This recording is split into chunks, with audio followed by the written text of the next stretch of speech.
Hey y'all, Treacherous Slayer here. I know it's been a couple of years, but I'm back now. Now today we're about to get into Pretty Little Liars Summer School Episode 1. Now if you haven't watched Original Sin Season 1, you can go watch it right now at HBO Max because spoilers ahead. Now, the episode starts with Imogen, Tabby, and her mom sharing what appears to be a peaceful Christmas night. And then, she up here, checking on the baby or whatever. And then a few minutes later, as we can see, Kelly calls her like, "Look, A done broke free." Also known as, A, who is Archie's Water, who is, Angela Waters' brother. Anyways, he broke free. He done killed her daddy in the hospital bed. And then we see Chip opens the door as he kills Chip. Chip thinking he about to get some eggnog, some Christmas carols, and then he just get his head knocked by A instead. So we see panic consume them as the whole group assembles back at Tabby's place, and the fear consumes them as they try to figure out where the hell A's gone. So like obviously he's on a relentless rampage. So, as Tabby talks to the girls upstairs in her room and tells them that the killers always come back to tie up loose ends if they weren't able to do so in the beginning. So as we see, Farron realizes she tries to give her ballet teacher a heads up, like, the killer got loose, so you might be next. And then, to her dismay, I'm like, dang. She couldn't even get nothing to drink before I, finished her off. So, no more dancing for her. Now, next, Mouse tries to do the same, only to hear Steve get killed by Steve answer the phone like, "Yeah, why are you calling me, Max? I thought we were done with this, blah, blah, blah." And then, A pop up and be like, "Surprise!" And then, there goes a knife across his throat. So, no more Steve. And she over here boo-hooing and crying like, "Oh my gosh, I think A just killed Steve." I'm like, yeah, he did. No more Steve. Now, when Noah just killed me in this thing because she was like, "I don't care about that drug dealer. He could be dead for all I care." And he sure was up in that alley. So I was like, she said, "Good riddance to him." Now, a week passes, and then A, after what happened to Angela, he goes to visit her grave, right? Obviously, because that's the anniversary she died on New Year's. So as he's visiting her grave, paying tribute to his dead sister, um, Tabby always, thanks to Tabby and her final girl instincts, she told the cops to, keep a lookout at the cemetery since the killers always go back to, the beginning. So as he's at the cemetery, the cops, surround him. He like, "I know that's ain't who I think it is." And yeah, you can see how he turning his head. He like, "Well, shit." And then they say, "Surrender, freeze." And then he just like, at this point, I ain't got nothing to lose. And then, he just put his hands up and surrender because he said, "I did drop 4 bodies on Christmas." And I was like, "Yeah, you sure the hell did." I was like, "Dang, he just went full on Michael Myers." He was not resting. And then Tabby's mom gets the call that they're all clear and everything, that they arrested A, and they're just gonna await the trial. And the girls finally feel somewhat at ease, but not completely, as we see 6 months pass, and the girls try to get a sense of normalcy throughout the events of the last season. And yeah, these poor girls, they've just been through it all. Then I like to see how, I love this part when they're all taking a self-defense courses. They definitely gonna need these skills later in the season. I definitely know that from what we've seen in the trailer. Now, they then go to a group therapy sesh with no one other than Dr. Sullivan, Pretty Little Liars' finest therapist. She wants to make sure the girls are, adjusting and living their lives and not being, like, controlled by their past. And they all voice their distrust with the whole, like, trial and everything, and their faith in the justice system and everything. And I mean, given the circumstances of season 1, I feel that for them. I was like, oh damn.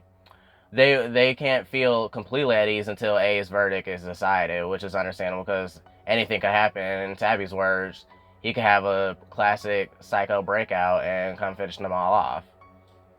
Now, as they continue to discuss the verdict and everything, They finish that session, and then they go to the diner. They quickly reassure Tabby that her film will be seen since she gets rejected from this film festival that she was really hoping to get into, but obviously they lack taste, clearly.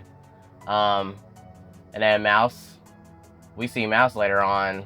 She's obsessed with this like spooky spaghetti like website, which is kind of like a horror podcast, and like it describes horror conspiracies and theories, and especially in regards to A and the whole Waters bloodline.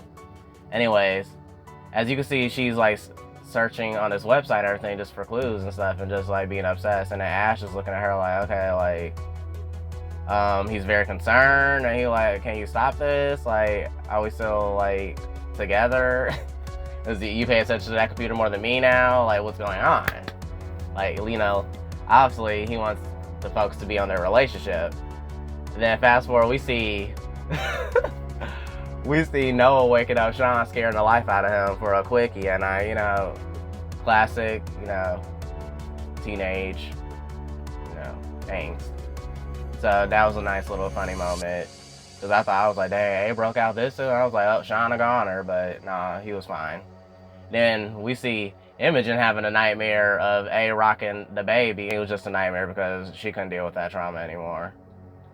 She then surprises the new adopted couple because I guess she decided that her baby wasn't going to go to Arya and Ezra because she got a weird vibe from Ezra from the, you know, original Pretty Little Liars series. So she was like, nah, you know, forget that. So she goes to the new adopted parents, which are Rob and Blake Winters, who don't like Imogen constantly imposing on them and leaving gifts for the babies and everything, but she's just having like separation anxiety, which is completely understandable, like given all the things she went through last season, which was just god awful. Running from the killer, while pregnant, water break it, and fight, like blood all over the place. Like she just couldn't catch a damn break. Now, and then they don't want her like to constantly be imposing on, like the baby's constantly in danger knowing she's in safe hands. And you could tell by like Rob's face, he's like sick of her shit because how he looking. He's just like, if this crazy bitch keep coming over here, we gonna have to do something, like call the cops or something. He's like, because that's our arrangement. Like you need to, you know, read the fine print in so many words. What he was saying, he was like, he was sick of shit. You could tell this breaks Imogen's heart, and oh, Imogen, she just, you know, she's just trying to heal in her own way, you can tell. And then we fast forward to Noah just chilling on Sean's, you know, living room couch, and then his Sean's mom walks in, obviously. Now, you could tell how she, look how she look at how she just on some bullshit. You could tell, like, she got some unspoken beef with her, if I would say. Like, it's a lot of, like, dry shade and everything. You could tell how Noah looking at her like, okay, what's the problem? Talking about, like, gonna bust out. Talking about, yeah, like, I heard you sneaking around my son last night and everything. I'm like, but ain't they together? Like, what's the issue? You know what I mean? So, you can tell, like, talking about how she needs to follow her house rules and everything. They're gonna have the audacity to bring up her mom's rehab and everything. Like, oh, how's your mom doing in rehab? Hey, look at Noah's face, y'all. Oh, you can tell Noah had to walk off, you know, before she stole on her, you know, before she hit her ass. So I was like, I felt Noah that he was like, you can tell by that face. She was like, let me not be my, you know, boyfriend's mom. So yeah, she had to walk away. I was like, girl, I would have did the same damn thing because she was trying it. Now, we then flash to Farron after she beat Greg in this weightlifting bet and everything, and he says some like misogynist rhetoric that she just tunes out, and she claps back at his ass with good reason. And later on, she's just staring blankly at Henry doing his ballet routine and everything. You know, I would say she was being very reminiscent about her dancing days, but then after that, Henry, you know, brings her out of her thoughts, and then he's like, okay, when did your doctor give you the okay to dance again? So it could be that dancing power couple like they were in season 1. Now, we see as an audience, like, she's lying about the status of her, like, she's basically physically able to return to dancing and everything, but she's lying about it, because the doctor clear, like, you're not clear to dance and everything. And she was like, oh, I'm not clear to dance. So I wonder, what y'all think? Do y'all think, like, she doesn't want to dance anymore? Or, like what? Like, I don't know. I wonder why she's, like, lying to him about that. Because I feel like he's going to find out and it's not really going to be, you know, good for them. If you know what I mean. For their relationship. But it seems like he's a very supportive boyfriend. He's, like, one of the most supportive boyfriends, second to Ash in this whole series so far. So, yeah, she continues to lie about that. And then we find out that Mouse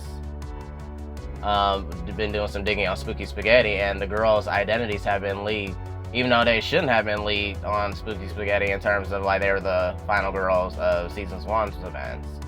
And since they're underage and everything, and that's against the law and everything, she also finds that there's this urban legend going around about Bloody Rose Waters, and she's stalking every place they've been, like, known to be connected to and everything.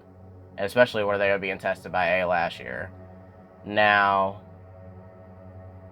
she also has this bright idea to summon Rose Waters, because it's like this Candyman urban legend type thing going on with Rose Waters. And then you can see Tabby, she references Jordan Peele's like, nope. And then Farrah's like, I'm right with you there, I triple that. No, because no, like, after all the hell y'all, why the hell would you have the bright idea to summon a spirit, and y'all just ran from a physical killer the last season and everything? I don't know, I was like, come on, Mouse. You was the most, like, reluctant one last season. Like, what's up with this bold new change? You know, character development.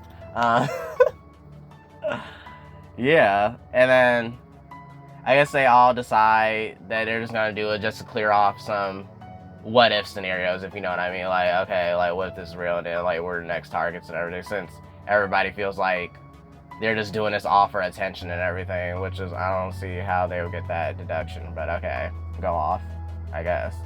And you can tell they just all decide to, okay, we'll come in the girls' bathroom that night and then, like, summon Rose Waters if this works or whatever. Now, we flash forward to Tabby at work, right? She just mind her business, chatting up with Wes, you know, about that usual horror movie talking and everything. And then, y'all, guess who stormed in? Mrs. Langsbury, her erratic ass. Talking about in denial. Like, y'all, she coming out crying, throwing up. Right there, like, you're lying. You are lying. Like, lying about her son and everything, because obviously we know what happened to Chip. You know, Chip got clipped. Lying about Chip and accusing Tabby of defamation and trying to glorify Chip's death and everything from her short film Avenged that Imogen starred in. Everything, and Tabby's like defending herself, like, no, that's clearly not the case. Like, your son was the villain. Like, don't try to paint him like the victim that he is alleged to be and everything, when in reality that's not the case. I was like, exactly, clock it. Like, what are you talking about? And she was like, if you don't take that video down, blah blah blah, because mind you, the girls, like, influenced Tabby since she got rejected from the film festival to, like, upload it online so she could get her film out there, you know, create a buzz for it and everything. And obviously, Mrs. Langsbury ain't having it. Now, here's my theory, y'all. Do y'all think Mrs. Langsbury could be Rose Waters? Because I wonder. Because, like, she was giving very cookie-cutter mom, you know, like, suburban, you know, like, my hubby, soccer mom. And now she all, like, erratic and vengeful now and everything. And you should see it. She slammed that little defamation lawsuit down. Like, okay, if you don't take the video down, look at her hand. I was like, girl, move that hand back before she hit it, before she crushed it. Anyway, that threatened to sue her mom, or she, like, and her for defamation and everything. No, damn well he was guilty. At least admit where you went wrong as a parent. Like, come on now. You should have been keeping it more high. Like, you didn't ever go through his personal DVD stash. Like, those movies were highly questionable, if you know what I mean. Like, so Tabby bites back from, like, saying anything worse. Like, we're then jump forward to, like, Tabby at her computer, you know, contemplating whether to, like, delete the video. And then she kind of has this, like, dilemma going back and forth, trying to see, like, okay, do I delete this video or, like, abide by the cease and desist and everything? Even though, like Tabby said, like, I didn't even say his name in the damn video, so, like, you're doing too much. Which I wish he was. Anyways. That's beside the point. She decides to make it private instead of deleting it, which I thought was like a bold choice and everything. So I was like, okay, I see, like, not backing down, because as she should, because her and Imogen have not received justice for all that emotional and physical turmoil that Chip psychotic ass put them through.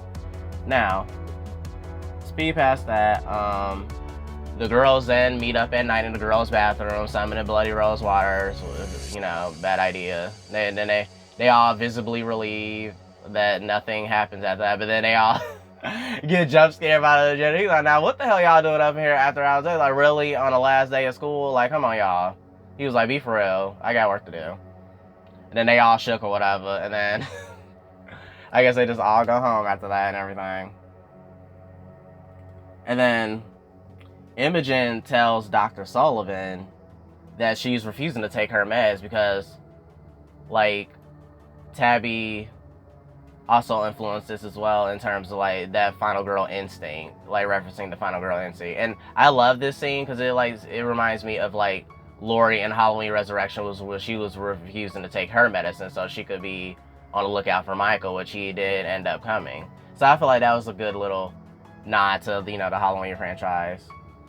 Anyways, like, because she feel like the pills will hinder her senses and potential attack from A, and, like, she wants to protect Estelle and everything. Like, she wants to make sure her baby's safe and not, you know, being hunted like they were the previous season. So, but, like, the doctor research was like, she's just letting her fear control her, and don't you think that you constantly popping up at, you know, the father's house, the Winter's home, don't you think you're putting a target on Estelle's back, like, constantly going to that location? Like, you need to chill. Like, you know, you already agreed on that agreement. You signed a dotted line. They're going to give you updates and everything. I'm pretty, they seem like a nice couple, so they're going to give her updates. Minus how, you know, Rob was just looking at her like, okay, you need to stop coming up here because you're doing too much. Let us take care of the baby, you know. Anyways. And she reassures her, saying, like, you know, her records are sealed, so you don't have nothing to worry about. Like, he's not going to be able to, like, get to her. And then we see that Ash catches Mouse on Spooky Spaghetti again. I swear that girl is obsessed with Spooky Spaghetti, like we on Twitter or something, you know.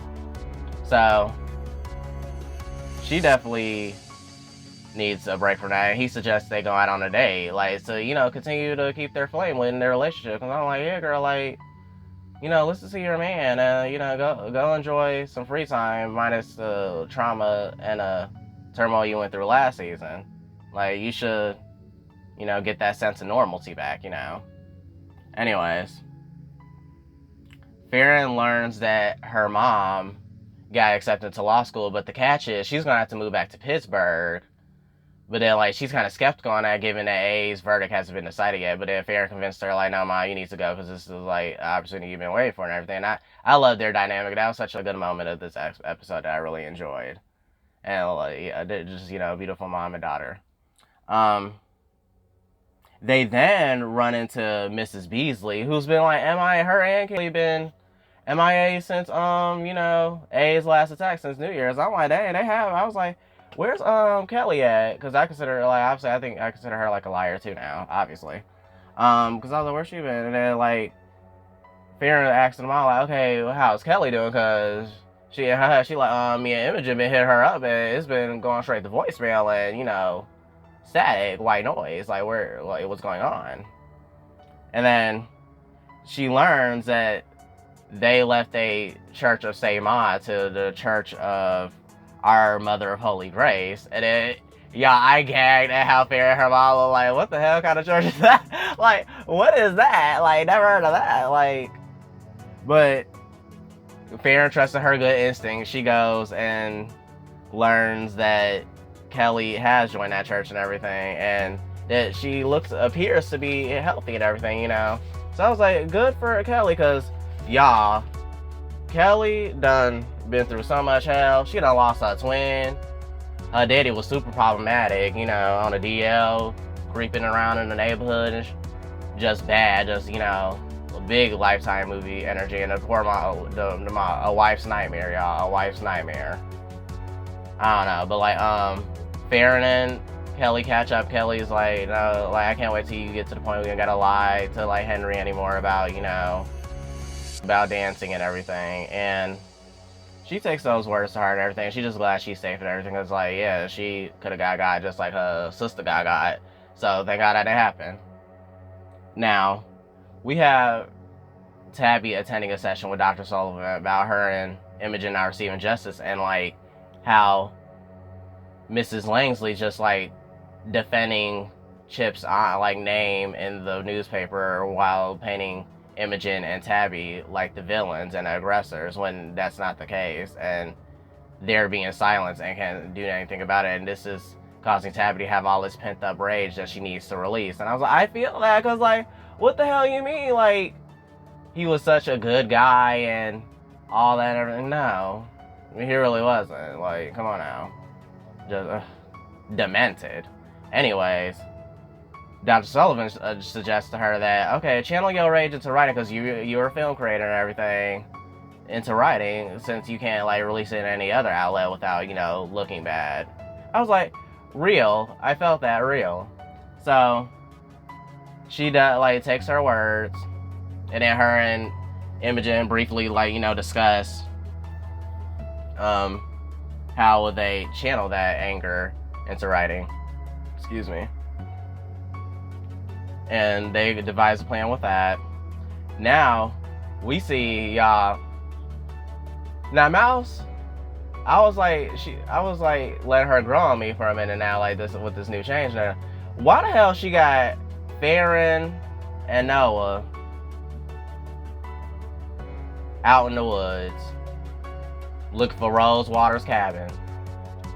She wants to investigate Rose Wood's cabin, and she decides to hit up Farron and Noah, since they're best equipped to like come look at the cabin with her for some odd reason. I was like, now you leaving Imogen and Tabby out, you know, that's gonna piss them off later in the episode. Anyways, I love this this scene with Noah clapping back at Sean's mom when they all playing Monopoly in the living room, because she kept like shading her like her whole stay there, and she was like, you know what, thank you, especially you, like for all the hospitality you've been giving. My mom's really grateful for it and everything. And then she was looking all salty. I was like, right, no, red the fuck out of us. I was like, look at that face. Just like, how can you get mad at that face? Well, just hating, you know. Can't stand no hating. But anyways, Greg and Kelly engage in a brief moment of, you know, passion and everything, while Greg gonna leave, act like he finna get like some top or whatever and everything. Like, yeah, okay, we finna do this. He over here like, you ain't finna close the door now. Like, you ready then. Y'all, I've got, instead of Kelly getting on her knees getting ready, y'all, she got on her knees and started praying. I was like, I know that's right, God come first. God first. When she started praying, I was like, right, because no, by the blood of Jesus I rebuke the lust. That's what she was on. I was like, I know that's right, Kelly, because let this girl heal. And he over here having, you know, a blue ball fit because he ain't getting none or whatever. Then she convinced him to come to like church with her, like at her church, so they could like navigate, like find other ways to enjoy their relationship. I was like, see, maturity, growth. I love it. Love to see it. I'm like, I love Kelly. Just so blessed and highly favored. Now, Noah, Mouse, and Farron finally go investigate Rose. I'm looking at Mouse like, why would you gather all of them to go look for the potential killer's lair without like the whole group? You know, everything, just leaving Imogen and Tabby out, and that's gonna bite her, you know, later on. But yeah, they find it, but then they are immediately jump scared by like Ash, who just sitting there. He just looked over it. I was like, girl, if you don't like straight up, you gonna lose your man. Like, come on, Mouse, look at Ash. He just worn out, tired. Like, girl, get it together. He like, so this is what you skipped out on our day for? Like, lying about you helping your moms out, and the moms just minding their business. They like, what do you mean she out in the woods? She out in them woods with them girls looking for Rosewood. And just Ash, he like, come on, can we just have a normal date? Can we go on a date? I shouldn't have to like set you up for you to spend some time with me. I was like, right, real, like, love him, choose him, pick him. Like, come on now. Anyways, spend some time with your boyfriend while you can, because from what I seen later on in events, like, you don't need to enjoy all the little happy moments you can. Anyways, the next day, the verdict finds Archie guilty of all the crimes he committed and everything. The group then decides to continue their sessions with Dr. Sullivan, since they feel like they're not completely healed from their, like, mental and emotional trauma, which is valid and everything. So, good thing they did decide to do that and everything. Now, y'all, Imogen and the girls, they are like, well, all the girls crash at Noah's place, you know, since Noah had to devise a plan to get the hell out of Sean's house since the mom wanted to catch a case for obvious reasons. She basically lied and said her mom is 6 months old, but she isn't home yet. She wanted to decide to stay longer, but she didn't let that knowledge slip to the other girls' parents and everything, so only the girls know. Which is why I was like, see, tight-knit loyalty, love to see it. Anyways, Imogen declares they're gonna have the best summer ever. I was like, nah, girl, why you just jinx y'all like that? They just over there, you know, like, having a blast and everything. And then they go to the last day of school, y'all. I felt this for them. Why Principal Smithy called them all in the office, y'all? Talk about, because they was like, oh yeah, y'all, we finna be juniors, you know, we finna be living. Not. They all get called in the office. He tell them, given all the stuff they went through last year, they still didn't pass. They gotta go to summer school, or they can't, like, continue to be juniors later on. Like, they ain't gonna be able to go to junior year. So they, like, at Fair, you should see everything. Like, I never failed anything. Like, this has to be a misunderstanding. And, like, Imogen's like, wait, what? Like, you remember what the hell we went through last year? Like, what are you talking about? And everything. But I guess he said, I understand all the emotional turmoil, but legally I can't, you know, pass you. So you have to come to summer school, and it's only in the morning, so y'all still have y'all summer and everything. They just all, like, just let the irritation consume them and everything. Then the episode starts to end with two unfortunate teens traipsing around Rose with everything. Then they decide to do the most stupidest thing you could do in a slasher scenario. Have intercourse up in, you know, the killer's lair. I don't know why, in that dirty ass lair. Like, why? What possessed you? Like, why would you do that there? And then, to their dismay, look who pops up. The Bloody Rose herself, as she finishes them off. Like, she just, like, you know, slice and dice.